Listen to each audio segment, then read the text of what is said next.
Isn't that gorgeous? Spring is here. The problem is that's a zucchini and they're just starting. So through here, I've got a lot of plants starting. Some of them I've planted and some of them are coming up from last year. Where Gary's working over there, I've got both. True zucchini and plants just coming up on their own. Today I want to talk about what's going on is I don't have that many bees over here. But Gary told me that his yard is covered in bees. So what's going on is the bees are working the pepper tree right now that's flowering. They're working his yard right now, but they're not working mine that much.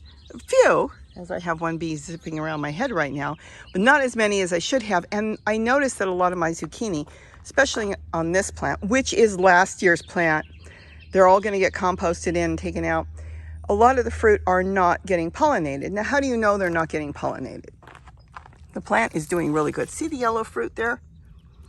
They don't get any size to them. Now, keep in mind, there's another one, and I don't know if that one got pollinated right here. If you see the flowers start to turn brown and the fruit doesn't grow, and the tip might start to turn brown, the tip will turn brown first. See what happens here? And see the other one? It starts to go yellow. Now, those are a little past their prime.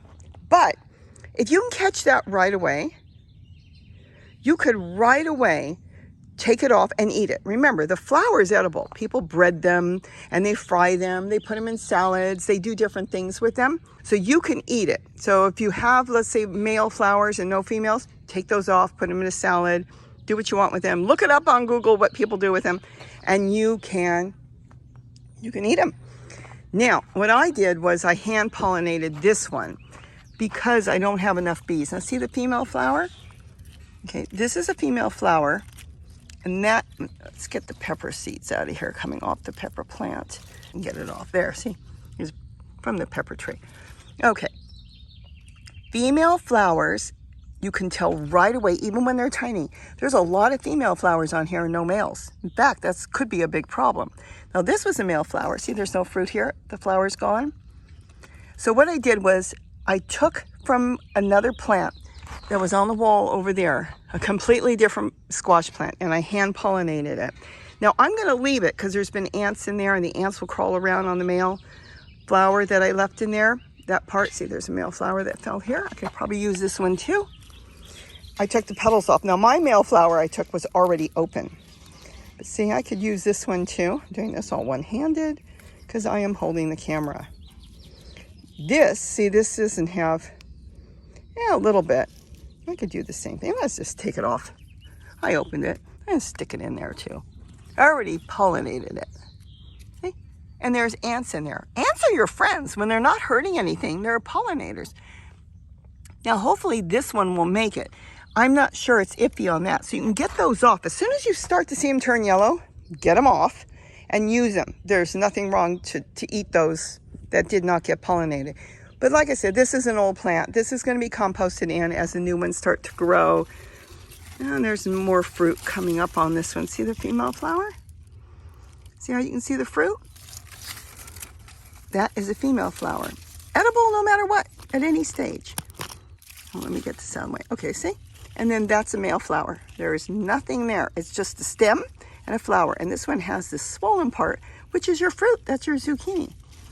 So for now, because I am just starting to plant my zucchini, I'm not going to pull this out. There's no reason to pull it out.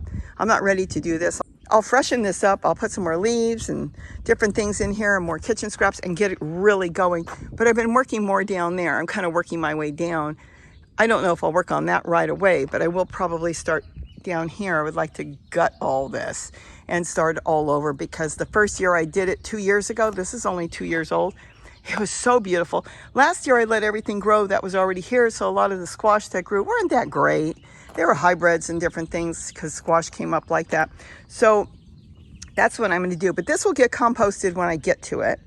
And again, remember, if your zucchini is not being pollinated, you can still eat it. It's not a big loss. And remember also all those leaves that are turning brown, chop them off and drop them in a tote or a bucket and save this, because this is your next soil for this year, not next year. You're going to use that right away, because when I push leaves and plant matter in there, is compost immediately. I push it underneath, put some soil on the top, and it starts to break down immediately. So keep an eye on your squash plants. And if you see there's no bees yet, it might be too early, or maybe they're just hanging out somewhere else. Be ready for them. Grab those male flowers and you do it for them. And there's nothing wrong with that. People do that in greenhouses when they don't have insects in there. They hand pollinate and they know exactly what they're going to get. With that, have a wonderful, wonderful day. And don't forget to eat what you grow. Bye-bye. And now I'm going back to work to get more zucchini and squash planted.